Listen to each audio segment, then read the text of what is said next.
स्मार्टफोनच्या दुनियेत क्रांती आता आपल्या शहरात. पलुसकरांच्या सेवेत सज्ज विवो एक्सक्लुझिव्ह स्टोअर.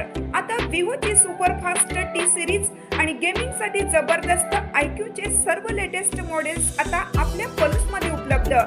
नको बजेटची चिंता, आमच्याकडे फायनान्स सुविधा. तर वाट कसली पाहताय, आजच भेट द्या. देशभूषण शीतल सावळवाडी यांचे Vivo exclusive store, Meenakshi Chitramandir जवळ, तासगाव रोड, पलूस. संपर्क 94 21 22 42 54 किंवा 91 72 57 16 27.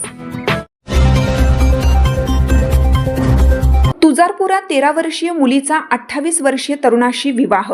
6 जणांविरुद्ध ईश्वरपूर पोलिसात गुन्हा दाखल.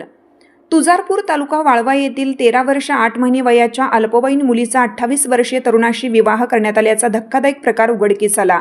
या प्रकरणी ईश्वरपूर पोलीस ठाण्यात पती, सासू, सासरा, मुलीची आई आणि मध्यस्थींसह 6 जणांविरुद्ध बालविवाह प्रतिबंधक कायद्यानुसार गुन्हा दाखल करण्यात आलाय. या प्रकरणातील संशयितांमध्ये नवरदेव श्रीकांत सर्जेराव सासने वय 28, सासू शोभा सर्जेराव सासने, सासरा सर्जेराव विष्णू सासने, सर्व राहणार तुळजापूर. मुलीची आई आणि मध्यस्थी करणारे शहीदा जलील शेख यांचा समावेश आहे. विवाहाचे पौराहित्य करणाऱ्या भटजीची ओळख अद्याप पटलेली नाही. बालविवाह प्रतिबंधक अधिकारी तथा तुळजापूर ग्रामपंचायतीचे अधिकारी रामकृष्ण कोळी यांनी याबाबत पोलिसात फिर्याद दिली आहे.